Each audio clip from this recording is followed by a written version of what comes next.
Para penonton Dhamma TV yang kami muliakan, kami ucapkan selamat sejahtera, damai, senang di hati, dan semoga harapan kami semua saja yang setia dengan Dhamma TV yang selalu damai di hati dan di depan kiprah jati ini, semua dalam keadaan sejahtera, abadi, senang di hati, dari kemurahan Sang Maha Pencipta. Para penonton Dhamma TV, kali ini Kiprah Jati akan mencoba mengambil tema yang sudah lama agak terlupakan oleh bangsa kita. Bahkan tema ini sebenarnya justru akan memberi makan kepada kita. Apa temanya? Warisan leluhur. Para penonton yang kami muliakan, suasana hari ini sedikit agak menyenangkan karena kita berada di suatu tempat. Tempat ini dinamakan Wangon atau Sumber Nagan atau Telatah Biru. Tepatnya di Kabupaten Malang, kecamatannya Singosari, dan desanya adalah di desa Gunung Rejo. Para penonton Dhamma TV yang kami muliakan, tempat ini bukan peninggalan yang di bawah naungan kepurbakalaan, tetapi ini adalah situs yang sebenarnya turun-temurun selalu diceritakan oleh para orang tua-tua, dan bahwa tempat inilah sebenarnya dulu ada suatu para wiku, ada suatu orang bijak. Bahkan kalau kira-kira sedikit bergeser ke bawah sana, ada sumber yang namanya Sumber Biru. Anehnya sumber itu ada dua putuk sumbernya. Yang satu di sebelah barat namanya adalah Kauripan, yang sebelah sini namanya adalah Biru.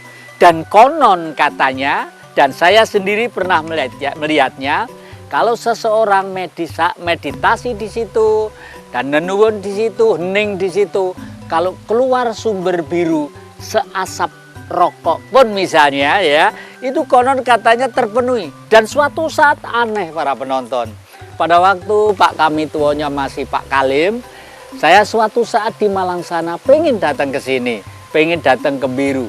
Begitu saya duduk jam 8 pagi, biru penuh lah. Dan memang sejak muda saya adalah begitu sangat cinta terhadap Singosari ini. Kenapa? Gak tahu.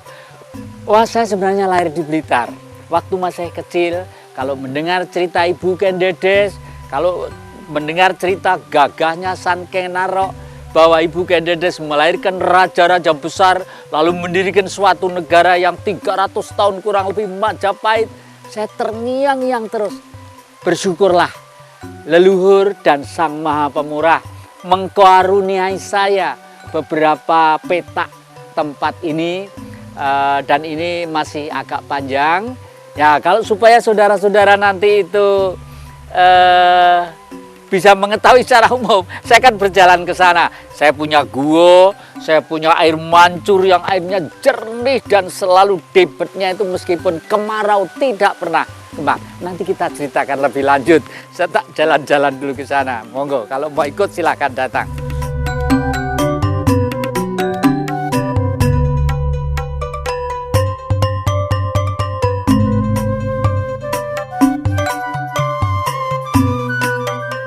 Loh, itu kalau nggak salah kayak Pak Edi Subagio itu ya.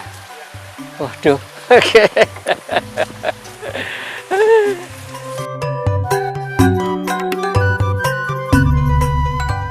Pak Edi, ini orang kota kok jauh-jauh turun lereng gunung di bawah papringan lagi. Iya Pak Jati, ini berhubung kita mencari tanaman yaitu herbal Pak Jati, untuk orang-orang yang membutuhkan, orang sakit. Gitu ya. Ngomong-ngomong, putranya sekarang udah kelas berapa? Yang kecil sudah SMA Pak Jati. Siapa namanya itu? Windy. Windy ya, SMA ya? Iya, Windy Asmoro panjangnya. Waktu sering ke rumah kan masih kecil gitu ya. Betul, Syukurlah. betul. Nanti salam untuk yangnya. Iya, iya. Jadi alasannya apa ya Pak Edi cari untuk herbal itu apa? Iya. Memang selama ini setelah digunakan Iya. efektifnya bagaimana? Betul. Ini kan tanaman ini kan miliknya Gusti. Iya. Iya toh. Jadi ini sangat luar biasa. Jadi ini untuk kesehatan orang-orang yang sangat membutuhkannya. Jadi untuk pengobatan yang bagaimana orang itu yang itu sakit, kita untuk obat ini itu biasanya sembuh. Gitu. Iya. Iya, Semuanya itu adalah dari Gusti. Saya kembalikan dari Betul. Gusti. Dan semua tanaman ini Tanaman mulai lumut, cacing, ular, semua ciptaan beliau. Betul. Tidak mungkin tidak ada gunanya. Iya, betul. Iya. Terus selama ini dianu sendiri ya? Iya, Pak. Di Sendiri. Itu aja. Tapi kalau saya dengar katanya Pak Edi itu pandai juga ya mencari titik-titik ini ya. Ya, itulah semuanya saya kembalikan lagi semua itu yang dari Gusti juga. Iya, saya masih ingat pada waktu saya sudah angkat tangan untuk mengatasi peredaran darah saya. Itu kok saya punya ilmu. Kalau saya lihat tuh cuma diginikan aja. Iya. Tapi kalau dipodel bengok. Ya, banyak orang yang mengatakan demikian. Iya. Tapi saya tidak merasa semua yang kerjakan semuanya adalah Gusti, saya kembalikan Gusti. Ya, dan saya cermati selama ini Pak Edi itu tidak pernah ada pamrih pribadi, sehingga kemampuan yang di luar orang umum itu dipersembahkan untuk siapa yang membutuhkan. Amin. Iya. Monggo silahkan. Memang ini saya namakan Padepokan Wangon. Iya. Gurunya tidak ada, muridnya juga tidak ada. Saya di sini juga sekolah, sekolah. Ini dulu nggak ada jembatannya, kita bangun ya. Semua atas bantuan teman-teman yang dengan ikhlas untuk kesini. Bahkan waktu masih di bawah bambu Pak Edi, saya itu dengan almarhum Pak Kapten Slamet, itu Angkatan Darat. Beliau itu pernah menjabat di Kodim di Madura, pernah di staf di Kodam juga. Tapi pada waktu hidup itu sederhana sekali. Kebetulan dengan saya itu satu misi, punya cita-cita untuk mengibarkan kembali Singosari, gitu. Waduh, luar biasa. Iya, makanya lalu sini saya namakan Wangon ya. Wangon, Padepokan Wangon itu artinya nyawang dan angon. Wah, tepat sekali itu. Ya, melihat dan menggembala. Ya, toh? Jadi melihat kita yang indah kita rasakan, yang sakit kalau bisa-bisa ya kita ikut sebisa-bisanya. Jadi kalau Pak Edi mencari sesuatu yang manfaat untuk untuk dikembangkan, Pak Edi, monggo silahkan. Tempat ini namanya saja yang membeli Jatikusumo, tapi sebenarnya saya peruntukkan untuk siapa saja yang mencintai Ibu Pertiwi lewat Singosari. Ini monggo, nanti saya kalau terlalu lama mengganggu nanti ya. Atau mungkin ada sesuatu yang mungkin apa bisa saya bantu. Iya, lain kali nanti kita bisa ngomong-ngomong. Tapi harus berlanjut. Harus berlanjut. Monggo. Saya sangat senang sekali ketemu Pak Jati. Iya. Luar biasa ini. Ini kalau bukan Gusti yang menemukan, nggak bisa ini. Ya. Dan cita-cita saya itu aneh memang Pak Edi. Saya pengen Singosari ini nanti dikunjungi orang seluruh dunia. Bagus. Saya ada alasan untuk itu. Kalau 6.000 tahun sebelum Masehi, dunia dikenalkan, Indonesia dikenal, waktu itu Nusantara ya, dikenalkan dari sini, sekarang dimulai lagi kenal dari sini. Bagus. Jadi kalau kita kembali ke masalah warisan leluhur, kalau kita memakan tidak dengan baik, tidak mungkin kita tidak makan. Betul. Sekarang tuh nun sewu, urip yo ono pilihan, dipangan apa mangan. Nah, kalau sama kita hidup dipangan, karo podo menungsone ya salah dhewe. Nggih, monggo silakan. Nggih, syukur nggih. Cuma saya pesen Pak Edi, andai kata nanti misalnya lho nggih, jenengan dapat rezeki, pergi sambil nyangking mes di piur-piurne gitu, ben luwih seger nanti herbalnya ben anu nggih. Itu betul. Nggih, monggo. Maaf lho ini ndak anu lho ya. Mungkin nggih. Monggo silakan nggih. Nggih, nuwun. Para penonton Dhamma TV yang kami muliakan, hanya satu kekuatan yang dimiliki untuk suatu cita-cita yang besar. Apa kekuatan itu? Sabar. Oleh karena itu kalau kita sering melihat wayang kulit, kalau marah seluruh wayang kulit yang sedemikian banyaknya gambaran dari karakter manusia yang paling menakutkan. Kalau dia marah hanya dua orang, Krishna dan Puntadewa. Krishna yang paling bijak dan Puntadewa yang paling sabar. Kalau dua-duanya sudah triwikrama, tayangan itu bubar gak karu-karuan. Lah, oleh karena itu saya ingin semuanya saja marilah kita pelihara dengan baik apa yang sudah kita rintis. Seperti besi-besi ini, kami sadar bahwa banyak sedulur-sedulur yang masih belum menyadari. Jadi pada waktu itu sudah kita buat bagus-bagus, digeruaji. Bayangannya bambu ini bisa dilego atau diloakkan kembali. Dia tidak tahu kalau setiap besi ini saya isi semen. Akhirnya yang membeli juga tidak mau nyogrok-nyogrok lagi. Belum tentu setahun bisa bolong lagi gitu loh ya. Oleh karena itu marilah kita pelihara dengan baik supaya banyak pengunjung di sini, warung-warung laku, ojek-ojek laku, masyarakat juga akan menambah income-nya untuk kesejahteraan. Inilah kalau kita dengan rajin memelihara warisan leluhur. Meskipun kemarau panjang itu tidak pernah mati, dan saya juga minum langsung karena apa? Airnya betul-betul tidak terkotori oleh oleh campuran-campuran pabrik kayak apa kayak gitu, nggak ada gitu ya, karena sana masih lahan murni sekali lah.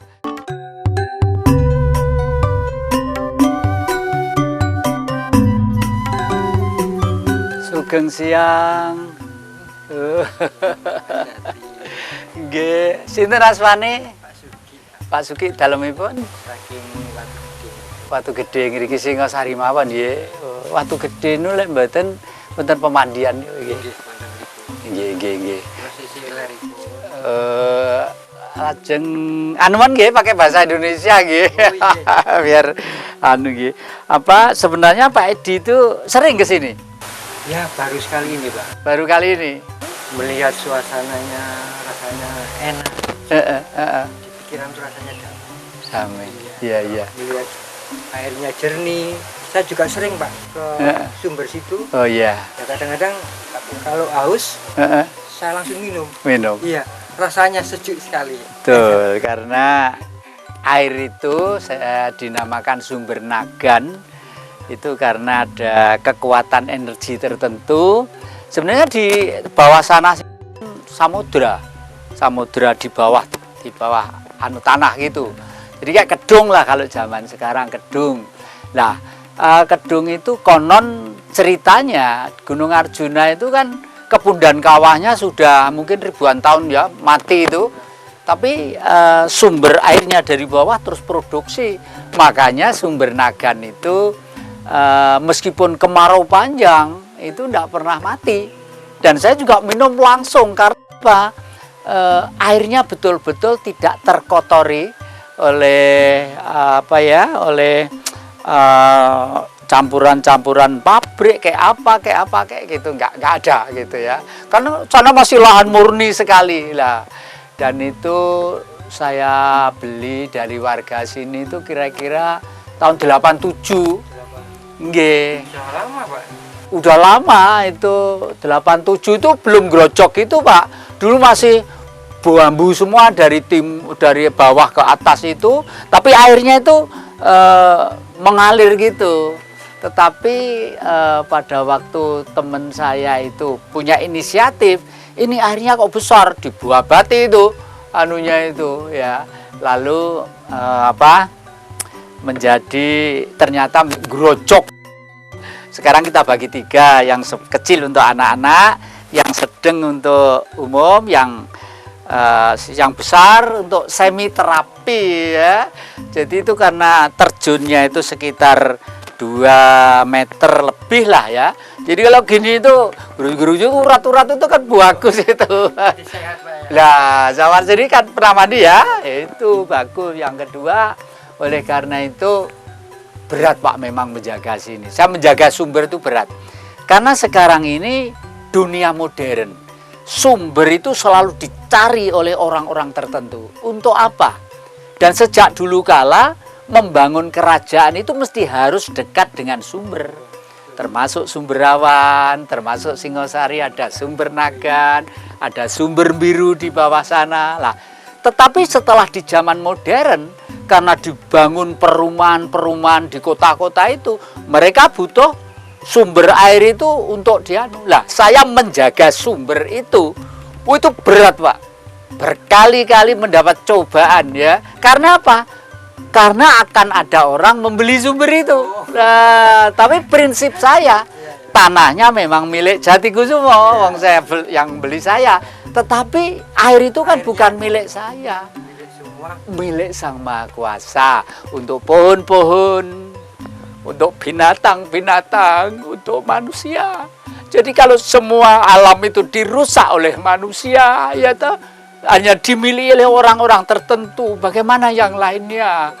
Maksud saya itu mengembalikan Sabama itu supaya orang-orang ke Singosari.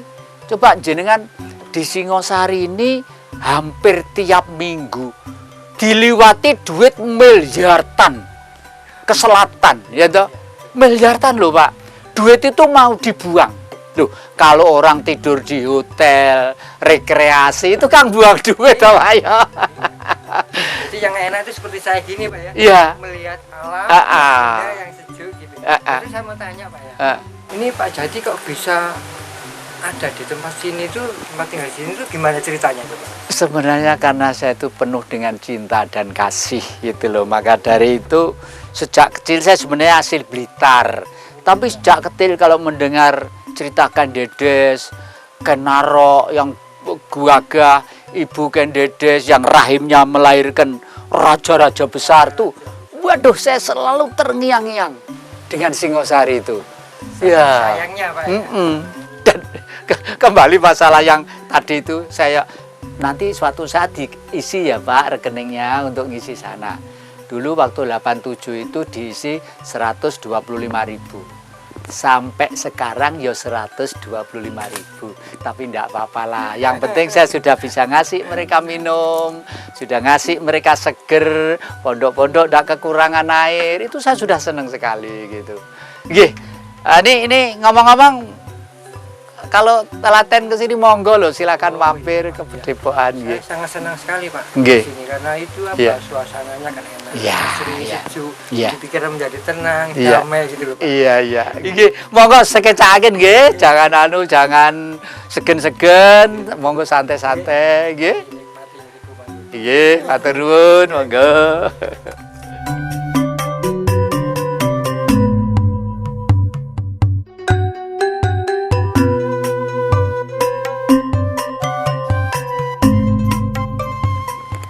Pemirsa Dhamma TV yang kami muliakan, kiranya tepat sekali di nuansa alam yang seperti ini kita tegaskan kembali bahwa tema hari ini Ki Prajati adalah warisan leluhur.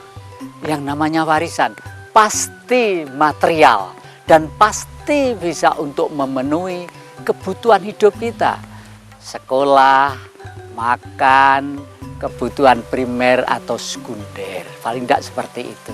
Dan mari saya akan pengen menjenguk lahan saya yang memang jarang kami jenguk ini.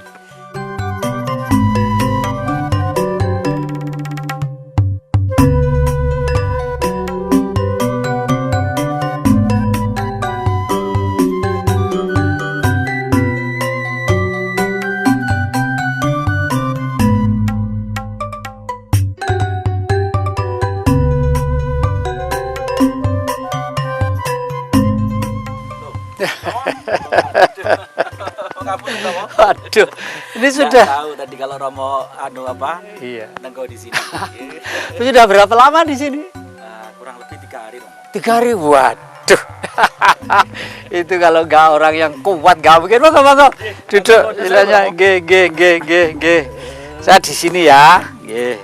Nah ini kebenaran ini. Saya itu kan sering ke Narto Timur. Sering ditanya mereka yang berkunjung. Saya hanya mencintai tempat ini. Saya sadar ini adalah warisan leluhur yang nanti kalau dibudidayakan tak ubahnya dengan produksi yang gede, yang artinya itu bisa menampung tenaga kerja, menimbulkan ekonomi kreatif ya. Karena di Singosari ini kan banyak kerajinan tas, kerajinan sandal, dan Malang Raya, Malang Kabupaten itu mempunyai peninggalan yang banyak lah. Tetapi mumpung Mas Narto Timur itu kesini, mbok dijelaskan. Sebenarnya ini ada gua, ada sumber kan ya Ki ya. Ada sendang biru dan ada prasasti yang disebut dengan Boto Rubuh. Ini saya sebelumnya matur nuwun sangat. Saya telah diberi kesempatan oleh Romo untuk bisa mencoba menenangkan diri. Ya. Gitu. Dan rumahnya Nyok Sewu loh Ki. Ini menurut penemuan dalam namanya adalah Gua Gedung Watu. Gua Gedung Watu. Jadi dari peradaban Watu itu dulu pernah dibuat suatu peradaban yang adiluhung dengan nama Balabar Ancolo.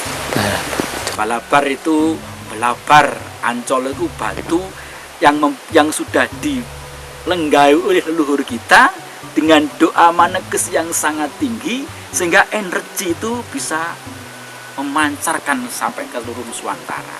Dan makanya kalau Nyun Sewu saya boleh menarik kesimpulan, disinilah sebenarnya sumbernya ilmu. Makanya leluhur kita dulu itu paugeran yang tidak pernah lekang karena panas, abad semodern apapun. Sedulur papat limo pancer itu kalau begitu ya pas banget ya. Ini kan akhir-akhir ini digali lagi oleh ya seorang priayi. Dulu itu beliau marinir. Sekarang berada di daerah Malang Raya di selatan di daerah Bantur. Asma beliau itu Romo Ageng Sriwidadi. Lah itu di samping menemukan penanggalan Jawa, yang umur penanggalan negeri kita itu ternyata sudah umur kalau sekarang 2867 umurnya itu. Jadi lebih tua dari Masehi. Lah, itu diingatkan kembali lewat beliau itu bahwa manusia sebenarnya itu di Eropa, di Cina, di Arab Saudi, di Afrika, apalagi Indonesia tidak lepas dari sedulur papat limo pancer tadi itu. Karena anasir makrokosmos termasuk matahari itu yang sangat dominan menghidupi kita. Tanpa sinar matahari semua mati. Ini kelihatannya gayeng banget. Saya mohon maaf mengganggu. Kalau misalnya diri sudah santai, silakan nanti mampir ke Bedepokan ya. Sedikit diteguk sangat telah diperkenankan untuk mencoba untuk mencari ketenangan. Nggih, monggo. Nyuwun pamit, rayu nggih.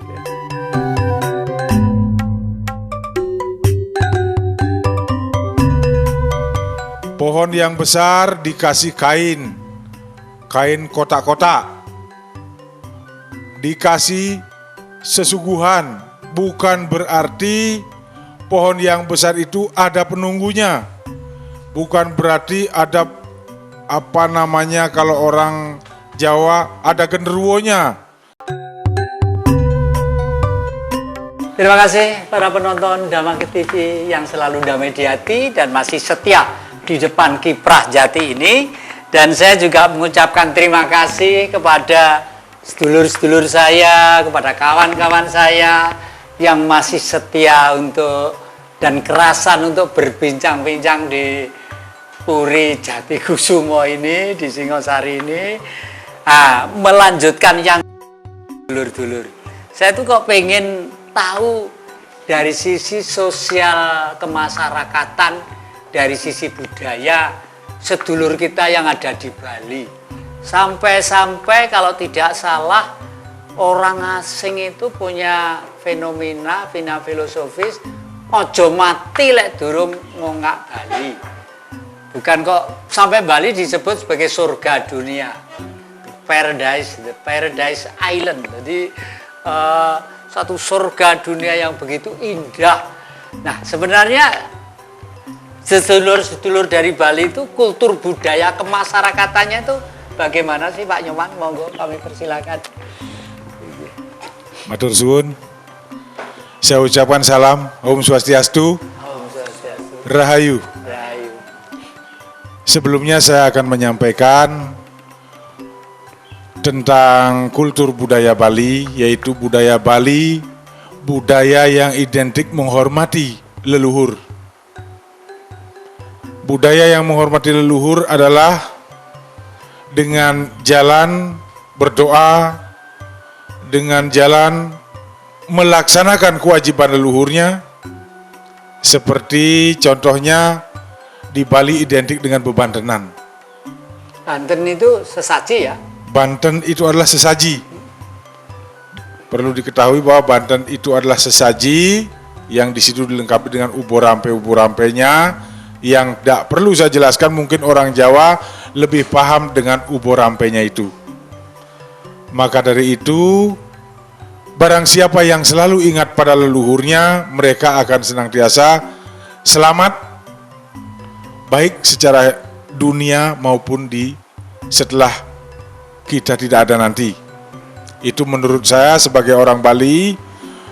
Maka dari itu di Bali, budaya leluhur kita dulu di Bali, bagaimana caranya pohon-pohon tidak ditebangi.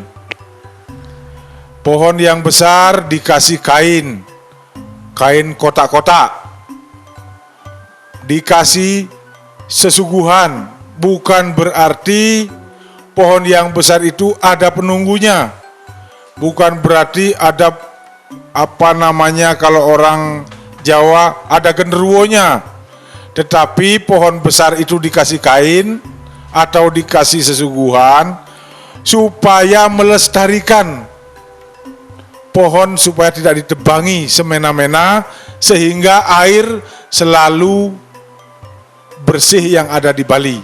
Saya kira itu makna daripada kain yang dipakaikan di pohon kayu, menyelamatkan yang dilaksanakan oleh orang Bali, yaitu Trihita Karana. Manusia dengan Tuhan, Tuhan dengan manusia, manusia dengan manusia, kemudian manusia dengan alam semesta. Oh iya. Rahayu. Rahayu. Jadi itu merupakan bentuk terima kasih kepada Sang Maha Pemurah, karena hidup tanpa bumi itu ya nggak bisa hidup ya. Kita pengen punya mobil mewah, besinya dari bumi, kacanya dari bumi, bensinnya dari bumi, catnya juga dari bumi. Kita butuh makan, bijinya harus ditanam di bumi, airnya butuh yang bersih juga, semua diambil dari. Jadi intinya itu menjaga. Dan para penonton Dhamma TV yang kami muliakan, saya salut dengan budi pekerti yang ada di sana. Saya pernah keliling dengan salah satu namanya gamelan itu Ki Bajrasandhi. Ki Bajrasandhi itu kalau tidak salah gamelan yang pernah dimiliki oleh Raja Majapahit yang terakhir dan sekarang disimpan oleh saudara saya yang ada di sana. Kita bawa keliling waktu itu sampai keliling ke Nusantara untuk dibawa keliling.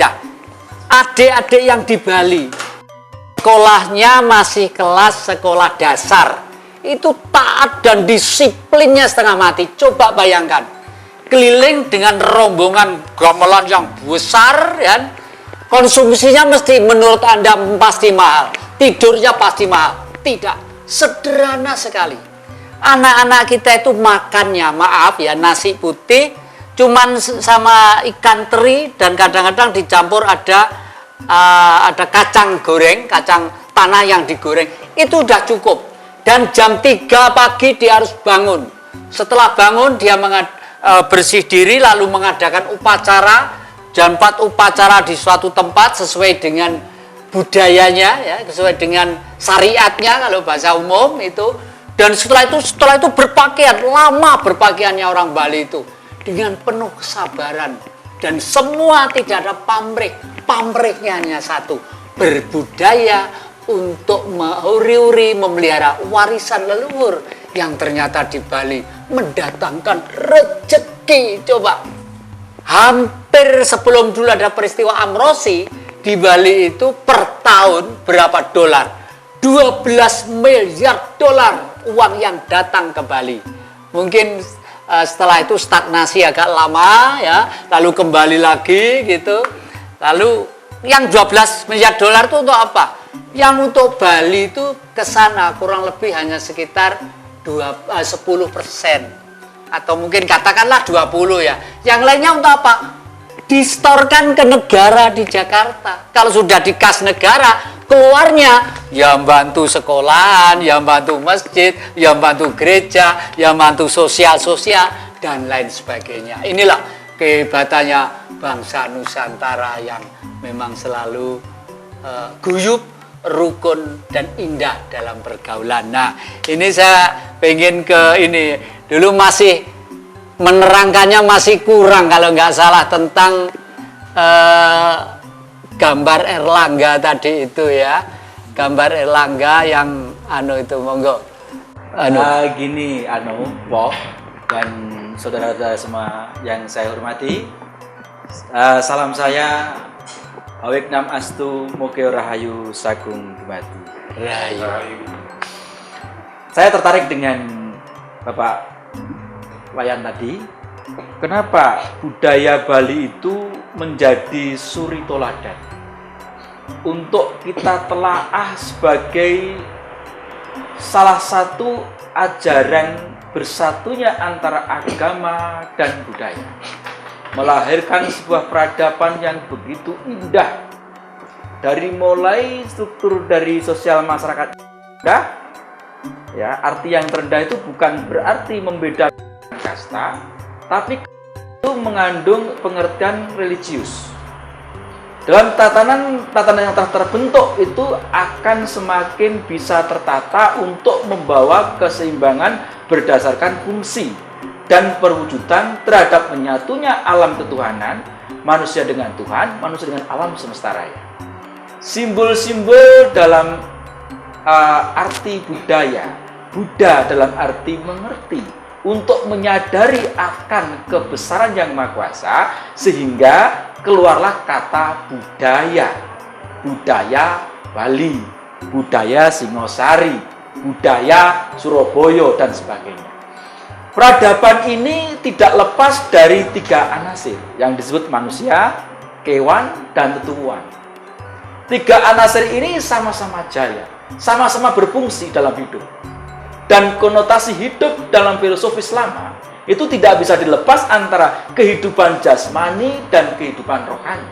Inilah yang dimiliki oleh leluhur kita yang sekarang masih ada di Bali. Dan kepentingan keseimbangan jasmani dan rohani ini sangat terjaga dengan 3 unsur tadi, antara tanaman, hewan, dan tetuwuan. Tetuwuan ada simbol energi untuk keseimbangan jagat, alam semesta raya. Contohnya, kemarin kita kupas kenapa simbol pohon beringin menjadi simbol pengayoman.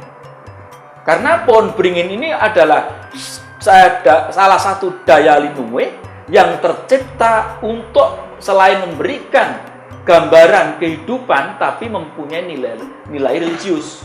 Contohnya saja kesempurnaan Sang Buddha, beliau berada di bawah pohon Bodhi. Kalau kita kenal di bawah pohon beringin. Sang Kristus, dia disimbolkan dengan pohon cemara. Nabi Isa dilahirkan di bawah pohon kurma. Keseimbangan pohon inilah yang menjadi kocok benggolo. Pada saat Kanjeng Nabi bersama sahabatnya, dia melihat ahli kubur yang menangis. Sekitar itu Nabi Muhammad memotong pelepah kurma, ditancapkan kepada ahli kubur. Sekitar ahli kubur itu rasa tentram dalam kuburnya. Apa dari makna semua itu? Dalam konotasi Jawa disimbolkan dengan gunungan wayang. Gunungan wayang itu simbol Sanggar Pamujan. Ada trap 7 untuk mencapai alam ketuhanan. Langit sab 7, bumi sab 7.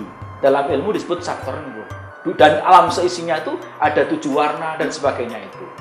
dijaga oleh Dwara Pala II, pintu gerbang. Karena langit dan bumi adalah ayat-ayat Tuhan. Satu langit, satu bumi. Begitu ia sudah mencapai ke Sanggar Pamujan, ia sudah sun menepo, sudah sembah rogo dan sembah sukmo, maka Sanggar Pamujan itu akan tumbuh pohon-pohonan.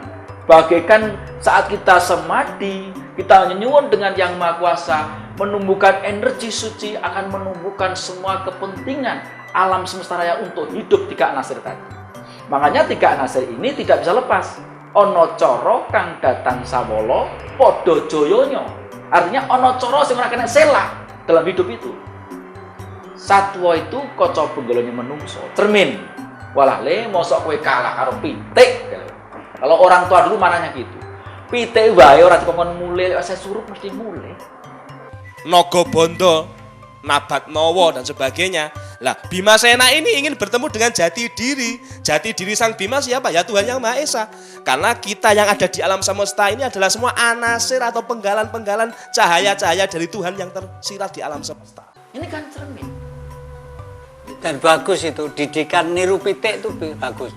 Pitik kalau bertelur, dingkremi selama sekian hari gitu ya. Waktu ngerami itu tidak pernah keluar makan sebelum ini netes. Karena secara fisiologis dia harus menetaskan benih yang dia lahirkan. Yang kedua kali secara kimiawi, orang yang tidak makan itu kan panas. Ayam pun demikian, kalau tidak makan energinya panas, sehingga pengengeraman ini semakin lama itu semakin cepat netas. Dan kalau sudah netas, dituntun sama induknya untuk mencari renek-renek, mencari cacing, sampai begitu ada kucing atau ada luwak datang atau musuh datang, induknya tuh langsung mengkorok, mau ngabruk gitu. Dia membela anaknya. Tetapi kalau sang anak itu sudah dewasa, jaluk dituntun boe sik golek kewabruk karo mbok kayer gitu. Jadi kalau sudah dewasa itu harus kreatif gitu ya. Makanya pengeraman telur itu disimbolkan dengan gendiko septarangan. Ayam itu mengeram dalam waktu 21 hari. Dua, alam goib, alam gotro, lahir rogo sukmo, satu masuk ke alam ketuhanan. Bahwa seorang ibu yang akan mendadar embrio ke dalam rahim ibu sendiri itu sudah harus mulai diajari sejak dini. Artinya bahwa si kutuk itu sendiri rela bertapa, nyuwun kepada yang Maha Kuasa, rela tidak makan dan tidak minum agar si jabang bayi ini sempurna untuk mencapai alam lahir. Nah, itu adalah satu unsur yang sangat baik untuk Kaca Benggala. Kemudian tetubuhan. Makanya kenapa bahasa saji adalah tulisan yang perlu dibaca. Ini sebenarnya ayat-ayat Tuhan asli. Yaitu dalam Gama mengisahkan bahwa peradaban kehidupan itu dah gumelar. Contohnya satu gini yang mungkin saya minta tahu sedikit aja. Pohon pisang. Pohon yang tidak pernah mati sebelum berbuah. Kenapa pohon pisang itu diwujudkan dalam bentuk dharma, dalam bentuk sesaji? Itu bercerminlah kamu dengan pohon pisang. Walaupun 1000 kali ditebang, kalau belum berbuah, dia tidak akan pernah mati. Itulah namanya bercermin dengan sesaji atau bebanten. Yang ada di Bali namanya bebanten, yang ada di Banten namanya bebali. Nah, ini yang perlu kita. Terima kasih. Para penonton Drama TV yang kami muliakan. Memang bicara tentang aksara leluhur. Aksara itu berbentuk sastra, berbentuk peninggalan-peninggalan artefak, berbentuk candi-candi, berbentuk pitutur-pitutur, dan lain sebagainya, memang sangat indah. Dan kelihatannya yang mampu nguri-uri leluhur, yang memberi keteladanan harus yang tua-tua. Kalau yang muda-muda sekarang tuh hidupnya keliru, karena yang tua-tua tidak pernah berbuat apa-apa untuk negeri ini. Dan mungkin dia agen-agen orang lain yang akan menghancurkan negeri ini. Mumpung ada Pak Dalang, waduh, saya itu kalau cedek dengan Pak Dalang, ketularan saya itu. Ketularan semangatnya itu malah gebu-gebu gitu loh. Dengan Ki Dalang satu ini. Tolong, kelihatannya hanya orang tua yang tahu tentang dirinya sebagai manusia tua. Mumpung ini ada gambar, peninggalan itu peninggalan buyut-buyut saya. Dulu dari Keraton Solo masih udah kupas-kupas gitu. Saya benahi lagi lah. Itu kok gambarnya Wejo Seno, lalu digubet ulo, lalu kuku Ponconokonya masuk ke mulutnya naga. Itu maknanya itu apa? Monggo, silakan. Iya, Pak Mas Hadi. Jadi berkembangnya wayang di tanah Jawa, di Nusantara itu setelah kehadiran Kanjeng Sunan Kalijogo.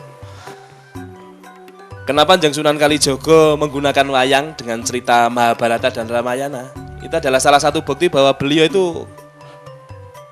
piye nggonku bakal nyebarke kapercayan sing model anyar iki rikala samono. Jadi agama Islam yang dibahas sama para wali itu dengan tidak menyinggung penduduk atau pribumi yang sudah ada lebih dahulu. Dan keberadaannya itu bukan remeh-temeh. Majapahit 300 tahun sekali lagi eksis menjadi negara adidaya dan adijaya. Lah, kemudian para wali mendapatkan pengilhaman supaya tutur mungkur, seperti yang pernah saya katakan bahwa Kanjeng Sunan Kalijogo kemudian bagaimana caranya bertutur tapi tidak kesannya tidak nuturi orang guroni, mergo yang diajak berbicara ini semua pelaku, semua orang-orang pandai, semua para arif bijaksana, punggawa, pejabat Praja Majapahit, orang yang tidak gemen-gemen, tidak bisa diremeh-temehkan. Itu beliau menggunakan wayang kulit. Kemudian mengambil cerita-cerita di Mahabharata dan Ramayana. Sehingga yang ada di situ karena agama Islam saat itu adalah agama tamu, agama baru, sebagai seorang tamu kepada tuang rumah ya harus tata krama. Kitab suci yang dipundi-pundi, kitab-kitab babon yang disungguh-sungguh digunakan sebagai media bercerita untuk mengambil hakikat dan inti-inti perjalanan ajaran yang akan disampaikan sama para wali songo. Jadi pada intinya para wali songo itu menyampaikan perilaku yang juga tidak kalah baik, artinya fastabiqul khairat, barang-barang nglakoni becik mung beda cara gitu saja, tapi tujuannya sama. Kalau tanpa Kanjeng Sunan Kalijogo saya yakin akan terjadi peperangan dan agama Islam tidak akan tersampaikan dengan baik. Wijayasena, di Bulet Ulo dan sebagainya itu adalah bagaimana Kanjeng Sunan Kalijogo mau menceritakan seorang itu suhud. Seorang itu melepaskan duniawi, tanpa melepaskan duniawi dia tidak akan bisa masuk ke dalam alam ketuhanan. Naga itu adalah lambang dunia, bondo donyo, nogo bondo, nabat nowo dan sebagainya. Lah, Bimasena ini ingin bertemu dengan jati diri sang Bima siapa? Ya Tuhan Yang Maha Esa. Karena kita yang ada di alam semesta ini adalah semua anasir atau penggalan-penggalan cahaya-cahaya dari Tuhan yang tersirat di alam semesta. Sehingga untuk bertemu kepada yang maha dahsyat itu ya harus melepaskan dunianya kembali kepada pemurnian. Bima dihadapan dengan kematian yang seperti itu, masuk segoro, kemudian melepaskan hawa nafsunya dibulet sama nogo, tapi dia tetap tekun, tetap yakin, dan akhirnya bertemu dengan Sang Hyang Marbudengrat atau Sang Hyang Dewa Ruci itu. Jadi pada intinya Kanjeng Sunan Kalijogo ingin menyampaikan, nek kowe kepingin idek karo Gusti Allah cidek sing tanpa sesenggolan, ado sing tanpa wangenan, ya kudu iso melepaskan keduniawian kamu. Pendek kata, kalau kamu masih berani, masih takut mati, ya tidak akan bertemu dengan Tuhan kamu. Makanya orang dulu punya pepatah, ngelakoni mati sak jeroning urip, urip sak jeroning mati. Setelah urip sak jeroning mati ini urip sing sak temene, urip sejatine urip, ya kuwi uripe Gusti kang hakarya jagat. Maka muncul yang namanya manusia hakiki atau manusia kamil, insan sempurna yang sebagai penyambung berkah atau menyambung petunjuk-petunjuk dari Tuhan Yang Maha Esa. Kalau begitu makna dari cerita Dewa Ruci itu sang aku dialog ngomong ketemu dengan sang ingsun ya. Sang ingsun itu adalah bentuk pancaran cahaya Tuhan yang sejati. Setelah ada jasmani, ada aku. Lah aku ini kadang-kadang gelonjom juga, supaya aku ndak gelonjom. Teruslah sinergi dengan sang ingsun tadi itu. Waduh, hebat banget. Jadi ada bisa sedikit manunggal kepada Sang Hyang Widi atau Gusti Yang Maha tadi itu adalah ya nafsu si mutmainah tadi. Itu adalah pancaran yang menjadi wahana Bimasena untuk bisa komunikasi dengan. Iya. Saya sedikit komentar dari yang sepuh ini lah. Setelah Ki Endarwanto sebagai ilmuwan, ya, sebagai orang yang berkecimpung di pasca sarjana ya, mendengarkan obrolan yang muda-muda tadi itu, bagaimana Ki? Masa depan sosial politik negeri kita kalau terwujud dan dilaksanakan. Iya, ketika kita mendengarkan obrolan dari Ki Muda Ardi yang dalang ini bersama Dimas, Ki Dimas, ini Mas Dimas dan seterusnya. Nah, ini kita punya nilai harapan itu lagi. Jadi punya nilai harapan bahwa Indonesia ke depan itu akan mengalami masa-masa kejayaan lagi. Jadi kita tidak boleh pesimis, Ki. Tidak boleh pesimis bahwasanya anak muda sekarang itu senangannya hanya yang hura-hura, tidak selalu begitu. Karena itu jumlah yang sedikit itu tidak perlu kita merasa miris. Kenapa? Karena yang militan dalam pengertian yang punya nilai hakiki untuk memantapkan proses berbangsa dan bernegara secara berkualitas itu memang tidak dibutuhkan banyak orang. Karena kalau banyak itu jelas bukan terah pemimpin kan begitu. Tapi sedikit orang yang berkualitas, maka ini sesuai dengan apa yang pernah didhawuhkan sama Bung Karno. Jadi berikanlah saya 10 pemuda untuk melumat luluh lantakkan Gunung Semeru itu. Jadi bukan jumlahnya, tetapi kualitas dari pemuda itu yang sangat dibutuhkan. Seperti ketika Bimo itu ditugasi oleh maha gurunya untuk mencari Tirto Komandan. Iya, terima kasih para penonton Dapat TV yang kami muliakan. Ternyata mengungkap, membaca, memahami, mengerti warisan leluhur, apapun bentuknya, apapun karya seninya, lewat tulisan, lewat gambar di batu dan sebagainya, semua indah dan tidak ada yang tidak bermakna. Para penonton Dapat TV yang kami muliakan, kami masih sedikit yang disampaikan oleh Ki Anu dengan istilah kualat. Jangan dipikir kualat itu tidak ada, ternyata sudah berkali-kali kita menyaksikan bentuk-bentuk kecil tentang perkualatan tadi itu. Karena leluhur itu kalau meskipun sudah katanya istilah umumnya sudah meninggal, jangan dikira beliau itu diam lalu begitu doakan selesai. Tidak, karena beliau masih melakukan kehidupan sesuai dengan hukum semesta alam yang diberikan oleh Yang Maha Kuasa. Dan mungkin suatu saat kita asik bicara tentang karya leluhur yang lainnya, seperti yang dulu pernah diminta berkali-kali oleh para penonton tentang budaya keris. Nah, mungkin minggu yang akan datang kita akan budaya tentang pusaka, keris dan lain sebagainya. Kenapa mesti harus membuat keris? Kita akan membedah itu dengan baik karena itu salah satu yang digandrungi. Bahkan sedikit para penonton, patung Ken Dedes sejak zaman Belanda diboyong ke negeri Belanda. Di sana sudah ratusan tahun. Begitu masuk ke era pada waktu kurang lebih tahun berapa ya, 80 berapa gitu, atas kehendak permintaan kita, patung Ken Dedes itu diminta lagi supaya dikembalikan ke Indonesia. Apa yang terjadi di negeri Belanda? Mereka nangis semua. Wanita-wanita semua menangis patung itu dibawa. Seakan-akan mereka mempunyai ibu Ken Dedes itu. Begitu cintanya dengan leluhur kita. Dan di sana diagungkan, dijaga oleh negara. Diberikan suatu tempat yang sangat mulia. Itulah orang yang berbudaya. Orang yang menghargai akan kebenaran. Dan patung itu sekarang ada di Museum Pusat Nasional di Jakarta. Sekali tempo anak-anak mudah-mudahan punya rezeki, berkunjunglah, kelihatannya patung. Siapa tahu kalau energi alam itu akan menyatu sehingga menjadi kekuatan adik-adik, anak-anak dan cucu semuanya. Para penonton Dapat TV yang kami muliakan, terima kasih atas perhatiannya. Anda selalu setia di Kiprah Jati ini dan semua kritik-kritik, saran-saran, usulan-usulan selalu kami perhatikan dengan baik dan matur nuwun kepada priagung-priagung yang sudah berkali-kali, berminggu-minggu sering menjenguk sini, dan anggaplah ini milik Anda semuanya. Mari kita pelihara bersama. Terima kasih para penonton. Sampai ketemu di hari Minggu yang akan datang, tetap dalam Kiprah Jati. Terima kasih. Matur nuwun.